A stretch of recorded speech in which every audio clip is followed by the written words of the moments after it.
Our special guest today is Dr. Shlomi Codish, the CEO of Soroka Hospital. Welcome, Shlomi. Hi, thank you. Glad to be here. Great. Gosh, your hospital has done so much for the state of Israel over the past couple of years, and of course, even before that. You've been through so much, the helping thousands of people when the October 7th and its aftermath, taking care of soldiers and civilians hurt throughout the war, and then being hit by the rocket from Iran. It's so much to cover. What I'd like to do today, though, if it's okay with you, Shlomi, is to first have you talk a little bit about the damage from the rocket, the physical damage, but also how the staff is dealing with it. Is that okay, Shlom? Absolutely. Okay, floor is yours. So Soroka has actually been in front of wars with Gaza and it all since its founding 65 years ago, but never quite as much as in the past almost 2 years.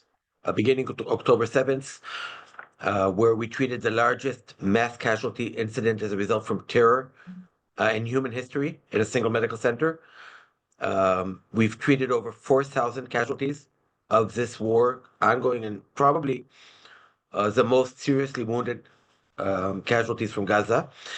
Then comes Operation Rising Lion on June 13th. And it starts for us in preparation, as it does for all other Israeli medical centers. And we really spend a week preparing as if a rocket would hit Soroka, which I think was a very significant element in the success of our preparation, is the seriousness in which we took it.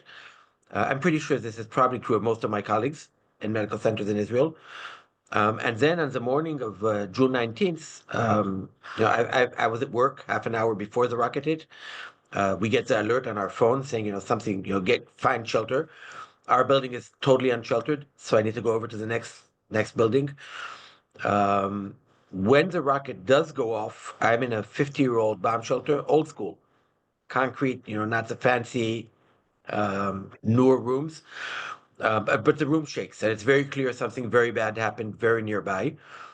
And my first concern is I have, an October 7th scenario on my hand with a mass casualty incident, possibly hundreds of people killed, wounded, and so on. And I'm stuck in a bomb shelter where I can't go out because there's 50 or 60 staff members with me. So we start managing the event from within the bomb shelter. Thankfully, I'm with my nursing administration. By the way, an important lesson. If you're going to go to a bomb shelter and work, go with people who can help you manage. Don't be stuck in a bomb shelter on your own. We will be writing a whole bunch of lessons learned here, but the fact that I had the nursing administration with me allowed me within 3 minutes to know what's happening outside. And mostly that all the nurses have checked in saying they don't have casualties on their hands. No one significantly wounded. So as we go out of the bomb shelter, what becomes very apparent is we have one building totally destroyed. We can show a video here of the moment the missile impacted our oldest building on our campus, what was literally the first building at Soroka. And we now are concerned not so much with the safety of people, because we know at this point people are safe, but will the building stand? Will we have collapsing buildings around us?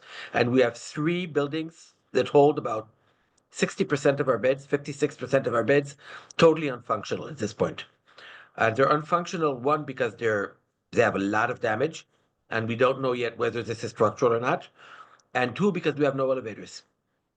And if you don't have elevators, you can't get up and down. And basically, we now have soldiers from Home Front Command and volunteers from the city of Beersheba evacuating patients and hundreds of patients on stretchers from our buildings down to ground level where they will be ultimately rescued.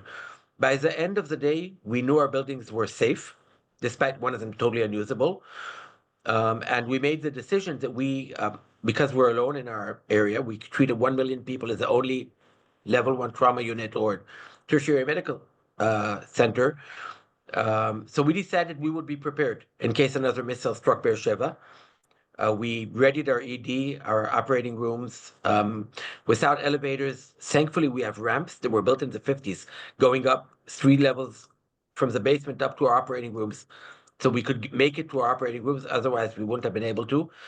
And when a missile hit Beersheba next morning, thankfully, without significant casualties in that specific event, we were ready to treat whoever was needed. So that's sort of what Soroka does.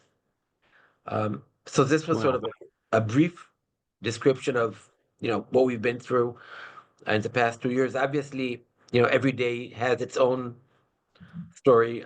Every day we have soldiers come in by helicopter in very serious condition, treat them and their amazing families and so on. But that might be a topic for another talk. So if Fun. I understand, so if I understand correctly, during the hit itself, this terrible hit could have taken hundreds of lives, but because you had good protocols and procedures in place and you practiced a lot, there was of course staff who were injured, but it could have been much, much worse. How are the staff doing now? I mean, that must be so traumatic. So it's the response has been developing, and it's very different from previous very significant events we had, largely because of the immediate direct threat to staff's lives and the way it is conceived. Time is not our friend here. As time goes by, this is getting more complex to manage. Imagine we have an internal medicine building built in the 70s. It does have some blue areas what the Home Front Command considers safe, but it's not an official bomb shelter. This building has 272 beds, patient beds in it. You can imagine, probably about 1,000 people working in the building, a ratio of about four, right, four workers per bed. Um, and these are people who now work through. The building, instead of having 270 patients in it, only had 90. We were at 30% capacity. But we still had 90 patients, and we still had staff. And a rocket hit 90, a missile rather, hit maybe less than 100 meters away. The entire building is shattered. Um, and there is a sense among staff members of, well, relief. No one is, bodily harmed and so on, but a lot of a gomel going on. We all could have been very seriously injured or worse. Concern about the way the government and potentially us provided safety during this period. Did we do the best we can? Um, you know, um, there were 2,000 people in the medical center that morning, at our estimate.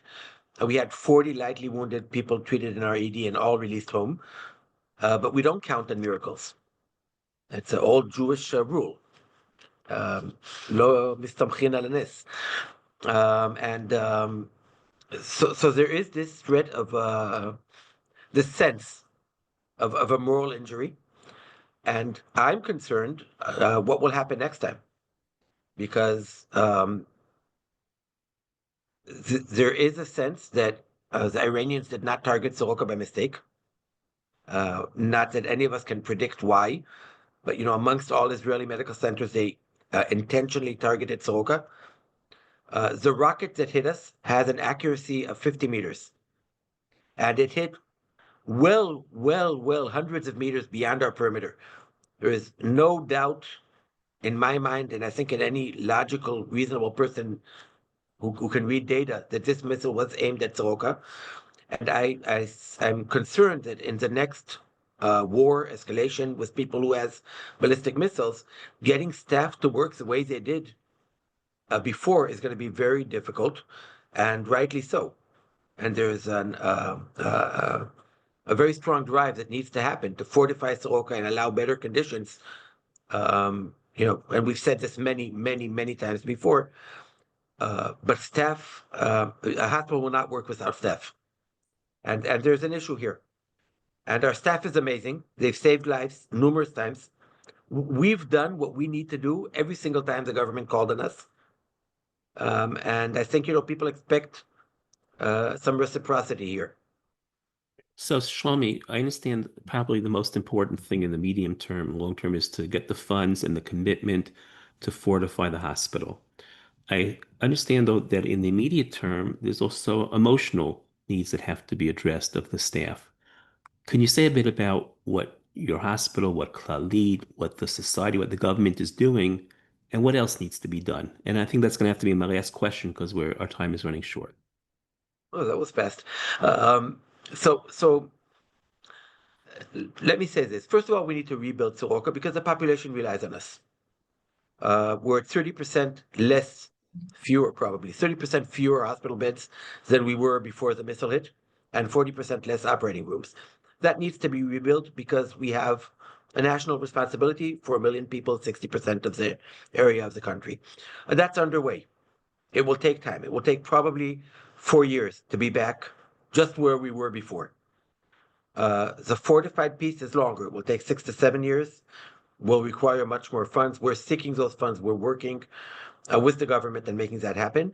And while brick and mortar are not what makes staff tick, they're an essential piece.